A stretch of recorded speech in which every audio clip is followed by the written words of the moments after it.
So am I facing just looking straight into Yeah, that? just right in Okay. there. Yeah, So I we're know gonna it's very edit that part confusing. out.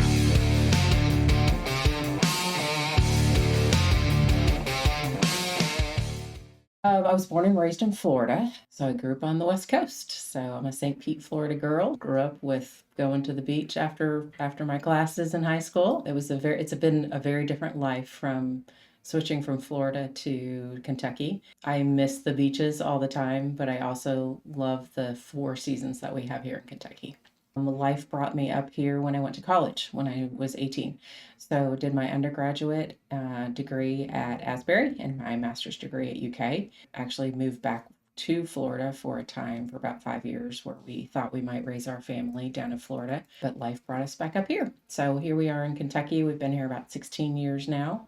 We have three boys and been married for about 28 years now. So real estate for me was not foreign. My husband's whole entire family, who still all lives down in Florida, is in real estate, whether it's in title or agents or lots of different avenues in the real estate market. Learning about that was interesting, but it was also scary to me. Being in a situation where you relied on referrals and your effort, not having any kind of base salary or any upfront money or knowing or having that stability and security to me was very scary. I have a degree in teaching. I have a music degree. I actually used to teach, I taught music for almost 10 years. So that was a nice steady income. But when I got to the place where I had stayed home with my boys when they were young for about 7 years, and it was like, okay, let's go back to work. Avenues changed for me. It was like, okay, do I want to continue to go back to teaching for the rest of my life and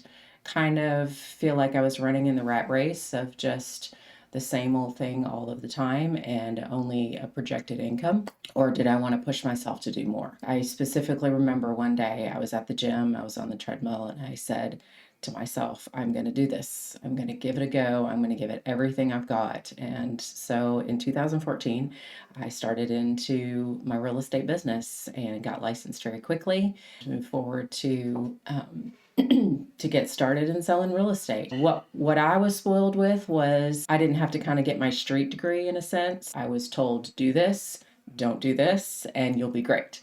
And I was. I listed my first property in 7 days in the business and ended up being runner up rookie of the year and sold 23 properties in my first 12 months. But initially, it was very scary because it was like, okay, where's this all going to come from? How is this going to happen? Just because people know me doesn't mean they're going to hire me. So it was a lot of work and it was a lot of effort. I would say to any new agent who's thinking about becoming a new agent, it's not going to be easy, and don't expect people to just give you business just because you know them. People want experts in this business. Home buying and selling, it's their most important, most valuable asset. It's a lot of money, and people are not going to just hire you just because they know you. There was a lot of learning through all of that to really invest in relationships and invest in what we call in real estate world our sphere, which are the people that know and like you, and then earning new business, doing that through several different avenues. So that for me was a big challenge. But 6 months into the business, I was all in. I had made my more than my teacher salary in a full year. I was super excited to just keep on going and see how far I could go. Here I am 10 years later, still rocking and rolling and thankful for this business. It's not easy. There's definitely ups and downs, especially when you rely on a market for your finances. That for me has been a challenge, but you learn things. You learn to budget, you learn discipline, all of the things that we don't want to do in life, you learn to do in this business.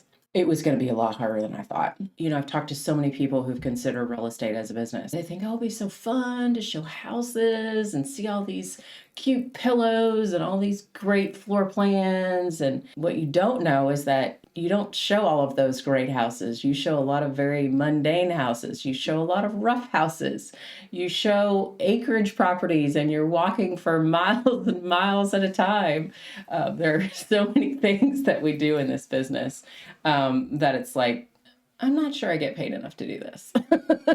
A smooth transaction is all about ducks in a row. If you want to buy a house or you want to sell a house, here are the things that you need to follow. Here are the things that you need to do.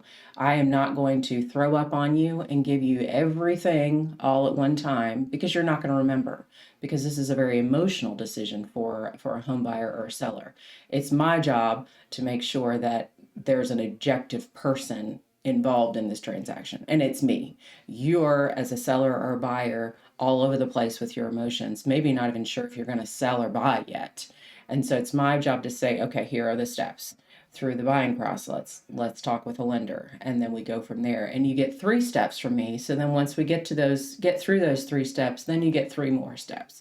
So then it's just baby steps at a time. So with the combination of baby steps and ducks in a row, the goal is that the transaction can be seamless. Is it always? No. Life happens, and you're working with humans who are flawed individuals. You have to work with what you have. You do the best you can. And at the end of the day, it all comes down, for me, my integrity. I'm not going to sacrifice one night of sleep over my integrity. So it's above the bar. That's how this business is for me. That's how I treat it. I don't make the most money in the world, but I get up every morning and I do my job, and I go to bed at night and sleep. Lifestyle for me is what a brokerage is going to do for me. You need somebody in your business, wherever you are in your business, to help you through whatever those needs are specific to your business. Regardless of if you're an individual agent or you're growing a team or you have other plans with your business, where it's going to go in 5-10 years, that plan has got to be a plan that's supported by your brokerage. For me, like, technology is huge for me. It's not my strength. So I rely on this brokerage to help me through those things. Training and being up to date on all of the new laws and things that are about in the industry today are super important. I need a broker that's going to help me through those things. I do not need someone to teach me how to do an open house. I've been doing it for 10 years now. I need a brokerage that's going to meet me where I'm at in my business. And so for me, being a 10-year seasoned agent, Lifestyle was a good choice for me. Just a better brokerage model for me, and I'm thankful to be here. So as far as legality goes, you're going to rely on your broker for that. But staying up to date, even with the news, is also important.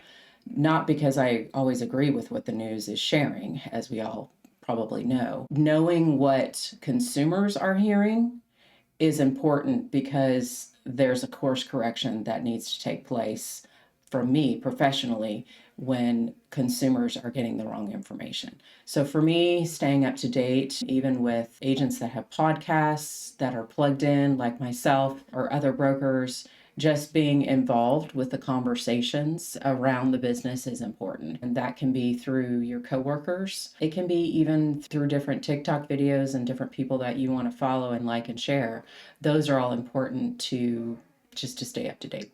One of the greatest experience I had just recently, a gentleman moved from California and his family. So they were staying with family for about 6 months. They had been looking here in Lexington area. He up and showed up to one of my open houses. We got to chit-chatting. He said, well, I've been looking, I'm not finding anything. And so I said, well, where are you with the buying process? How are you finding homes? What are you doing? He's like, I've worked with a couple agents and they're not delivering on what they said they'll do. They get to me 3 or 4 days later and then the house is sold.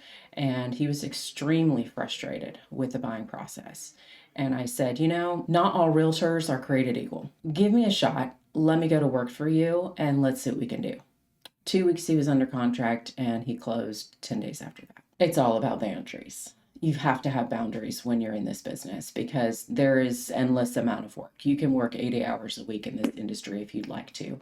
So if you're that person that's happy to work a lot of hours and plug into your business and that's all you have and that's all you want for your life, then you'll do great if that's what you want. For me, as a mother and married and a family, that's not the most important thing for me. My family is. For me, it's just your balancing act really comes into play when you set boundaries with your clients.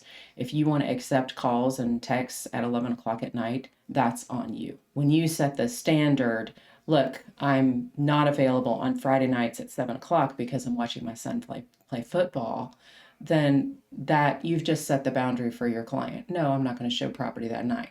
We can do it at 4 o'clock Friday, or we can do it Saturday morning, but Friday night is off the table. So I think that's probably just the main key. Balance your life by setting your standards, by having respect in yourself. You will go crazy if it's just trying to juggle all these plates, and plates will fall. So just respect yourself and your boundaries and set those with your clients, and you'll be fine. Go for it. I mean, what have you got to lose? Like, give it everything you've got. I said I would do everything, and I was gonna capable of doing, and get the training that you need as a new agent, or get yourself a coach, or get yourself a mentor, whatever you need. Invest in yourself and go for it. It's the best thing that I ever did. And yes, there are ups and downs in this business, and it's more work than I ever thought it would be, but it's also given me a lifestyle that I'm comfortable and happy with. And it's also given me more time with my family. It's given us more trips and vacations with our family. If you're thinking about doing it, you should go for it. But don't underestimate the work that's involved here. It's a lot of work, it's a lot of training, and it's all on you. If your business fails, it's because you chose for it to fail. It's all on you.